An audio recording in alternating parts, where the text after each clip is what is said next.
What do you think about the 2008 financial crisis and the Republican and Democratic parties' response to it?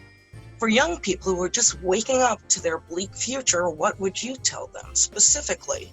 How have the Republican and Democratic parties failed them? How did the baby boomers, who inherited a fantastic nation, throw it down the drain for a culture of debt and identity? Hold it, son. I'm a baby boomer, and I didn't throw anything down the shitter. Okay, maybe some did. For example, when I was growing up, there were a lot of hippies around, and there was a certain, most of the hippies were not bad people at all. It was all, love and peace and sticking flowers in the guns and in the cops' rifles and so forth. But there was another brand of person who was out there. That was your 1960s political activist. Okay? That kind of baby boomer turned out to be a complete asshole, pardon my language. These are the people now that are inhabiting Congress. These are the Nancy Pelosi's and that kind of people who are just tearing our country apart. Basically, most of them became enamored of people like Castro and Mao and even Joseph Stalin. I mean, they're not good people. They're lousy. Those baby boomers were scumbags, okay? But the rest of us, nothing scummy about us, really, right? And as far as baby boomers having used everything up and enjoyed all that economic prosperity, let me tell you something. I didn't get any of that. I don't know what the hell you're talking about. Yes, there were some baby boomers who did very well economically, and they did prosper, but a lot of us weren't involved in that. So I don't think it's quite fair to blame any particular generation for what's going on right now. This whole idea of distinguishing generations, one generation from another, is a way of getting people not to respect their elders.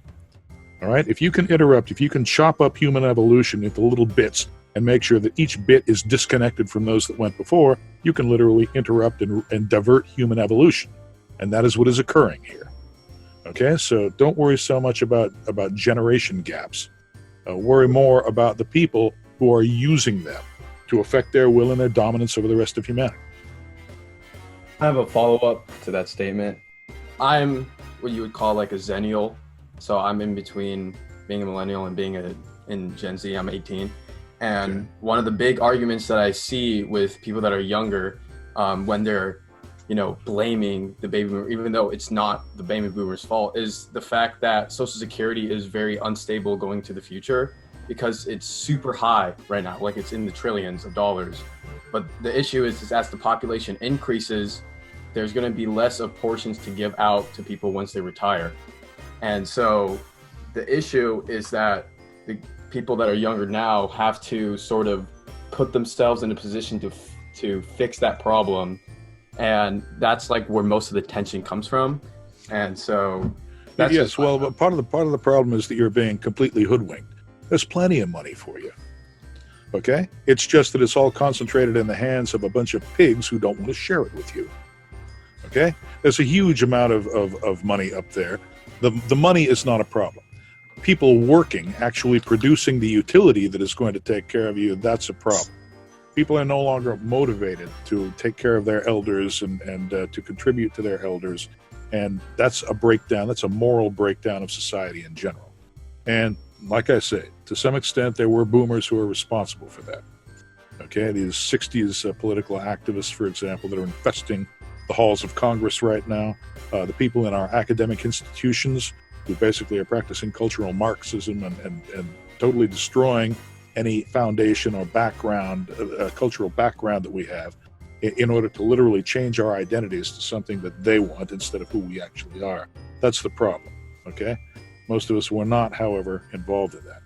There is, in theory, the oligarchs are not really worried about any of this, you see, because they can create as much money as they want to, and provided that they can control people, they can make people behave in certain ways, and they can prop society up that way. The problem is their control mechanisms are breaking down. In order to get those control mechanisms in place, they had to tear down existing social structures that were there.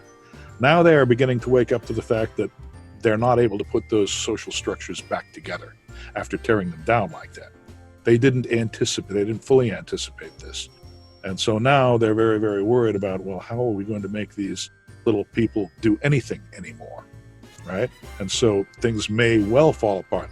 We thought we'd be able to control them, and just having all the money be able to force them to do things, but people are not cooperating necessarily with that. See, so that's where the problem resides. It is not the baby boomers, it is the people who tore down our society. Some baby boomers cooperated with that, some didn't.